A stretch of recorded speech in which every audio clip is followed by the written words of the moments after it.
And we are back and at it. What is up, gamers? Hope we're all doing well. Welcome back to the Esports Rewind. Thank you for liking, for subbing, for leaving comments, of which we always read two at the very beginning of every episode. So thank you guys and gals for leaving them. Hello, by the way, Hunter. Hey. And I wanted to read this one from good old Cheat Activated. Oh, that's a... I hope you're not a cheater. He says, LOL, I'm digging the long hair Ashton Kutcher look Jake Lucky has going on in this video. Not going to lie. Thank you very much. I hope you're not an actual cheater on YouTube. I've been working a long time on this hair. A long time. So long. My family hates it. Then someone else says, you guys are stationed in Phoenix. No. That's all I'm going to say. We are actually based in Las Vegas, but we hope you guys all enjoy. Let's hit it. We got some crazy topics, and let's roll. And I figure we might as well get this one out of the way because every week we have a Sinatraa update. This one, of course, coming after the investigation, which has, somewhat taken place. Riot Games putting any further investigation to local authorities within 48 hours is a pretty big surprise because they issue a 6-month suspension to Jay, and he then returns to the Twitch stream platform. I've had so many questions around this one because if you're Twitch, what do you do? I'm sure a lot of you guys watching know exactly what did happen. We've broken it down in at least a couple of videos with the investigation and suspension being issued, responses from both Sinatraa as well as his accuser, and of course Riot Games saying he did not comply with the investigation or provide the major piece of evidence.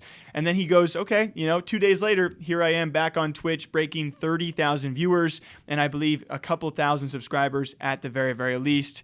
It was a crazy day to say at the very least. I feel like I know for a fact that every time we talk about this, I'm like, whoa, what's going on? Like, I must sound so ridiculous because we've lost track. Right. It's like, well, I don't even know we have to wait for this to happen. And we still do because it's like, well, even if they did just ban him for 6 months more or less, then he still has to wait for the authorities' investigation to also happen because if the authorities come back with their own investigation and say, hey, this did happen when we investigated, this is what we found, then Riot Games is going to have to take further action. And so it's like, okay, well, this is kind of just like I don't know, we're just kind of wasting time here. Not wasting time, but you know what I mean? Like, we're just going to have to wait once again to see what happens because this is kind of a decision, but it'll still all come down to the actual authorities. Yeah, I think a lot of people were surprised that Riot Games only issued a 6-month. I think a lot were expecting maybe a 1 year, or I would say you avoid all you say indefinite. We are waiting further investigation. So to me, it's weird they give a finite time of 6 months, but they can, like they said in their post, revisit any time possible. I would say a couple takeaways from that stream for Sinatraa was he does not know if Sentinels are going to welcome him back. He does say he will probably return to pro play, which is opposite what he said a few weeks prior, and also looking for players and pros to stream with, to which I'm not trying to call anyone out who does play with him. I'm just really curious, if you're a pro player attached to another organization or a streamer, do you take the risk of someone who did not comply with an investigation of going back to play with them on stream, and then all of a sudden, what if he is found guilty a few months from now? Who knows, right?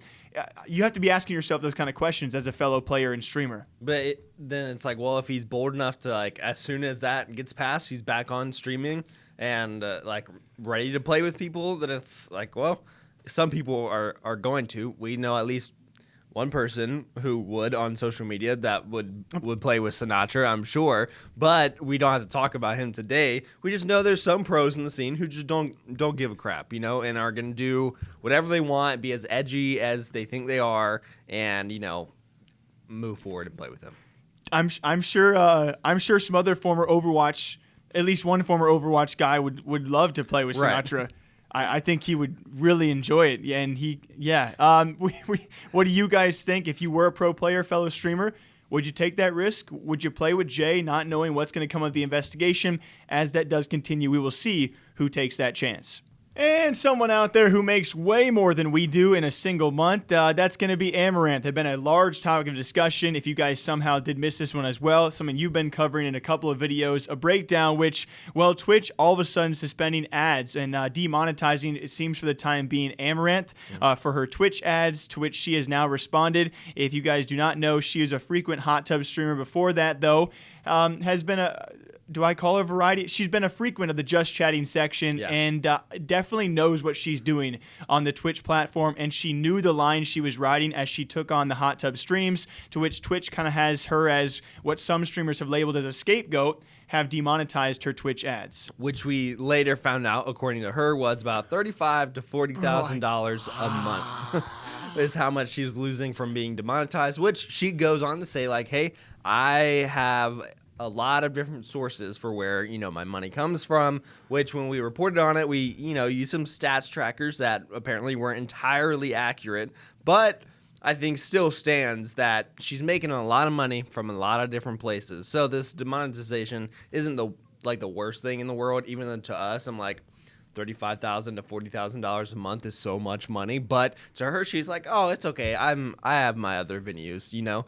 And you know, she's definitely turned these headlines into, it's probably been very good promotion for her other sources of income. Maybe not to the degree to make up for 35 to 40K. For me, it was just shocking that she came out and said, oh yeah, it was 35 to 40K a month in Twitch ads. I don't think either of us expected it to be that much. I mean, you got to wonder what other streamers like XQC are pulling in if Amouranth is making that much just off Twitch ads. Yeah, I have no idea, but it is an interesting topic just to say that they did come forward. Like, Twitch did end up having their, supposedly, as far as we know, their hand forced by advertisers for having to remove ads from someone's stream because those same advertisers didn't want it on that type of content, which Amouranth says that, you know, she's expected this, like you said, and she's not surprised by it, but the fact that Twitch didn't give her any sort of warning about it was the big deal for her. And then later on, Twitch comes out and has a brand new category for everyone. It's a new time to be alive there, folks. Yes. We're so excited here at Esports Talk for the bodies pools, of water category, hot tub, and beaches. Yeah, I don't even know. As long as you're in water, you can be in that category. It's just, I mean, again, we start off each year by thinking what's going to happen in esports and the gaming and streaming side, and we always say, you cannot predict what's going to happen this year. We talk about our top 10 stories this year, and no one's going to foresee these things coming, right? And so, yes, the fact I like that it's a different category. Yeah. And really quickly to backstep, I do not like that Twitch did not give a warning for these kind of things. I don't understand how you expect to do this without warning and not receive backlash. Like, you're doing a move that a lot of people saw coming, a lot of people appreciate, and you still somehow find a way to screw it up in Twitch fashion. But yeah, now here we are with different bodies of water being their very own category, which I would say, does that spell a sign that they're not going anywhere? Like, they're here to stay because Twitch also saw we're doing really, really well. Like, when we add bodies of water to people. Maybe some category-based advertisements from now on of like, okay, well, we don't want anything in pools and beaches and hot tubs. And other people are like, this fits our demographic perfectly. We want this in the pools, hot tubs. If you're a jacuzzi manufacturer and you're like, yo, Amouranth, we know you're demonetized, but we'll give you $30K a month to promote our jacuzzi or our bathtub. Right. I don't know. Where are we, dude? It'll be, yeah, I'm curious to see how this is going to play out with advertisers because, you know, Twitch didn't do it on accident. Like, they didn't make a whole new category just because they weren't like, oh, well, I don't know, put them in a new category. Like, they thought about this and they decided that this was the best option for them as a business. So it's like, okay, well, they must have a business motivation behind this if advertisers weren't wanting certain things on certain streams, and so now they make a whole new category. So we'll see what route they're going in the long run. Yeah, another day, another Twitch headline out there. What do you guys think? Amouranth demonetized for hot tubs, and now those hot tubs have their very own category on Twitch. And we got a major dumb one for you guys in this next one, and of course it stems from the Fortnite space. I don't mean offense when I say it, but just some idiotic things being said. Epic Games now finally cracking down on players and streamers and pros saying things that should not be said. It was actually Wrigley a while back, FNCS Trio, entirely banned for what he said to Donald Mustard over at Epic Games that he should go effing kill himself. It was then Clicks having a mysterious laxative tweet, shall I say, that was poor in taste, that he got his creator code taken away, cannot be on official maps, including box fight maps in Fortnite as well. And now finally, this is probably the most extreme case we have seen. I'm not even sure you have seen this one so far. It's a Fortnite player and pro known as Paper, who has now also been banned from the reboot event this past weekend at the point of us recording, as well as indefinite ban on Twitch for several times threatening to harm players in real life. To give you guys a TLDR, the things he said, wishing upon players that they would be hit by a 160 mile per hour bus, which I don't know if that would kill you, but it would definitely take a frail guy like me down. And he also goes on, the probably final straw of several messages out there, he was talking about wanting to kill them in real life so badly. Obviously, as a pro player, streamer, no matter who the frick you are, if you are willing to say those things publicly, if you're Epic Games or if you're Twitch, you have to do something about that. You can't let that be on the platform. Is this a player who represents a team? He is not representing an organization, and if he was, he likely would have been let go. That would have been way bigger, and I feel like sensitivity training. Yeah, maybe used to. He'll be fine. He'd probably have to. Like, who knows what that would have been like? But my first thought when I hear this, which will show our age, I guess, but is thinking back to like being in Call of Duty lobbies and like the trash talk that used to happen. Yeah, which is obviously different times. Like, things have changed. Like, people are more aware of their words and the effect that they have, for sure. But thinking about those sort of things and how often they were said back in the day in lobbies, and like thinking about like how many times someone would be like, oh, you need to go hurt yourself this way, or like, I'm gonna come after you, or like, I'm gonna come after your family, like, like the trash talk that used to happen. Moms were brought up a lot. Right, exactly. And so comparing that to this, I'm like, oh, that's kind of weak sauce. But then if you like put it in the climate today, it's like, this kid should have known better, I feel like, at this point. Like, he knew what he was saying. He also has so many examples on the internet of other pros saying things they shouldn't say and then getting in trouble. And so I don't know. I kind of have mixed feelings on this one. I mean, he's young. It's obviously got to be a learning lesson, but I don't blame the repercussions and punishments coming his way. I almost feel bad for his teammates who were also disqualified from the reboot event for what he said.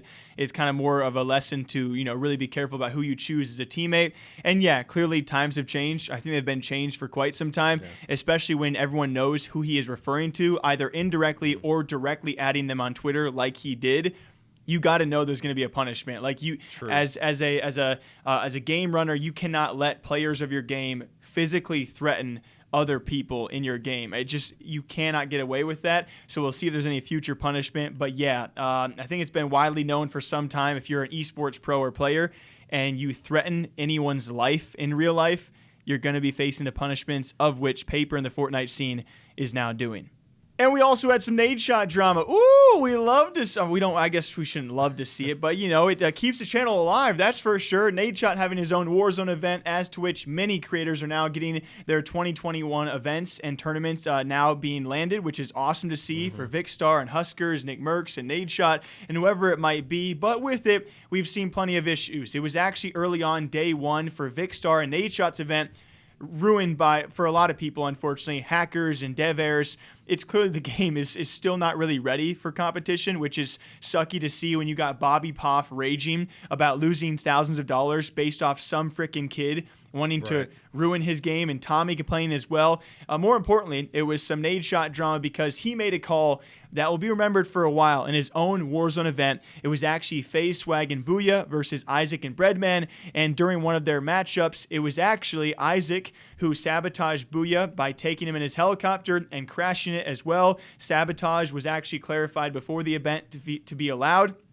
Swagg and Booyah, not knowing that, thinking it's illegal, they back out, and should have been, technically, I guess it could have been a default win for Isaac and Breadman until Nadeshot takes to stream to make the call that the game will be remade, as to which Swagg and Booyah go on to win. A lot of sides on this, a lot of sparked anger as well on the whole sabotage thing. The one that I'll say I think I agree with the most was part of Isaac's take, where he said, I think the first lesson learned is don't back out before you talk to the admins or like someone in charge of the tournament, which may or may not have helped their case. Like, if they had talked to Nadeshot, then Nadeshot, who admitted to not knowing the rules of his tournament, would not have been much of a help. But like if they had talked to an actual admin of the tournament and been like, hey, like, are we good to back out because they sabotaged us, not allowed? And then maybe those people would have been like, no, like it is allowed, like stay in the game. And this whole situation would have been avoided. So I'd like to apologize for not knowing the rules off rip.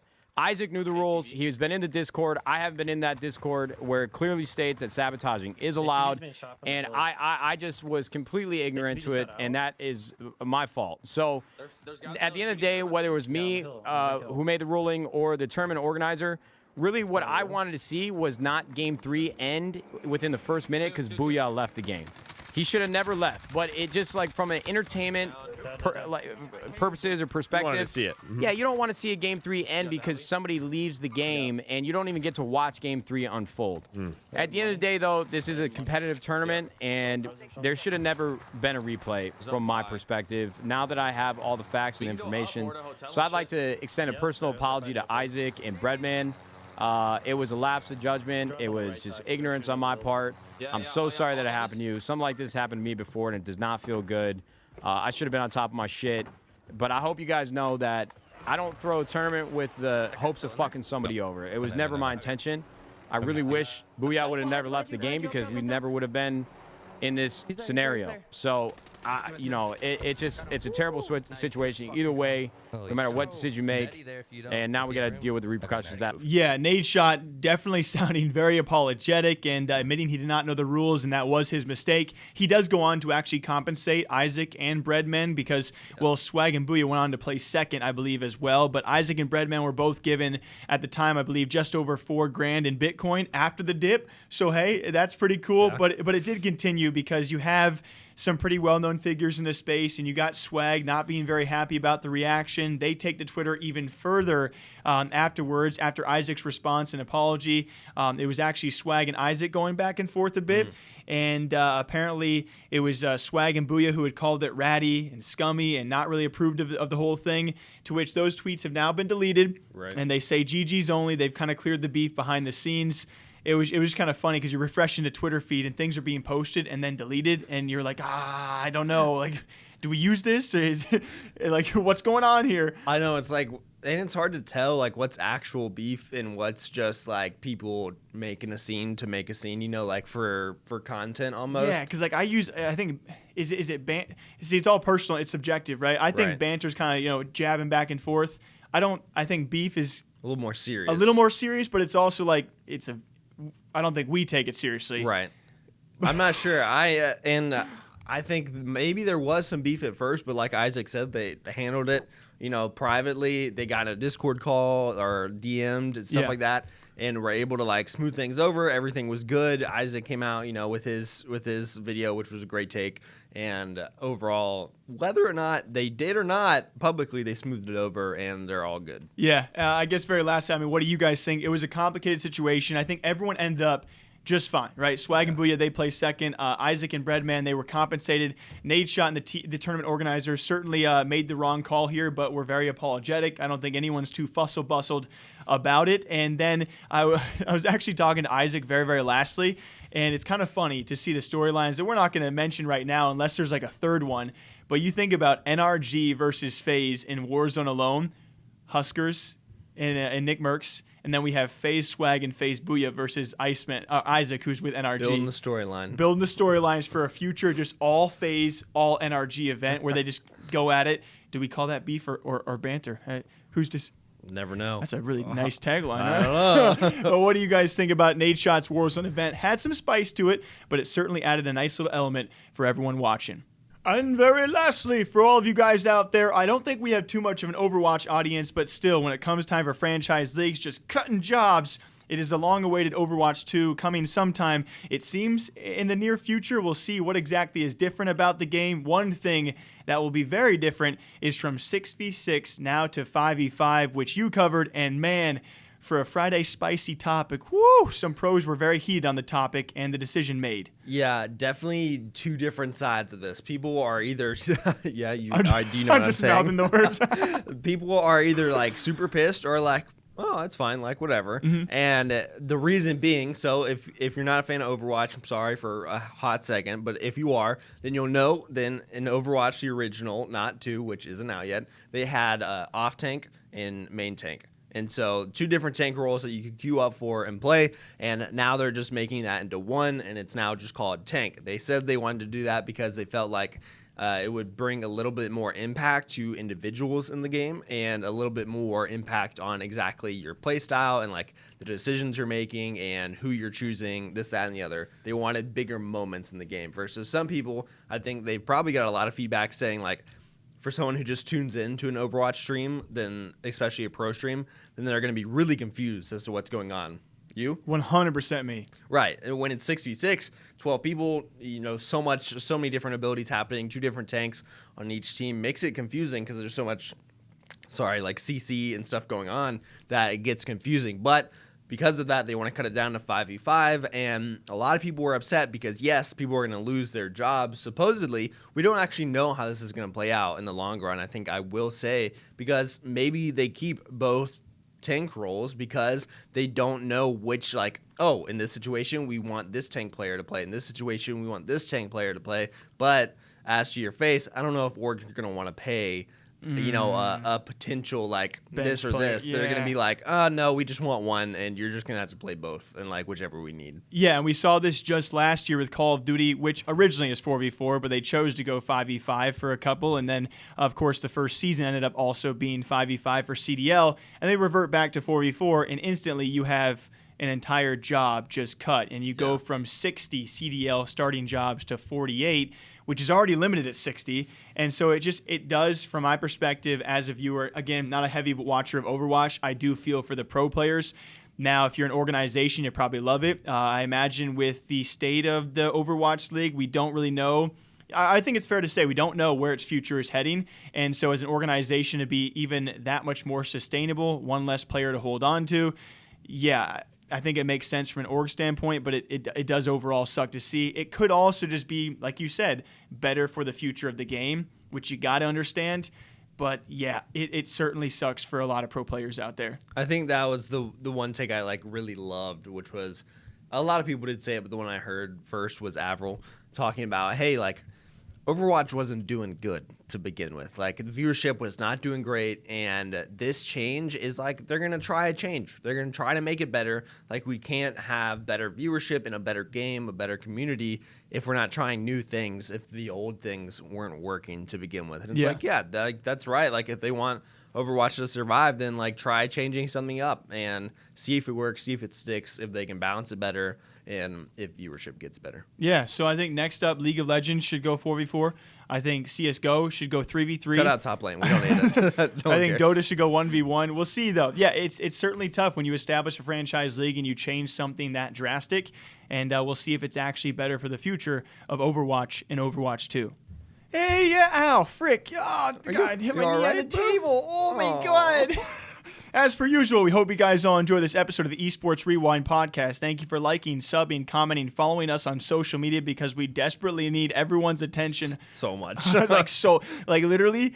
If people don't pay attention to me, I get sad. I get so sad. So thank you guys all for watching. Until next time, go to the door, open the door, and we'll see you guys back here on the next episode of the Esports Rewind podcast. Okay. Adios. Ta-ta. Bye. See you later. I was the last one on camera, idiot.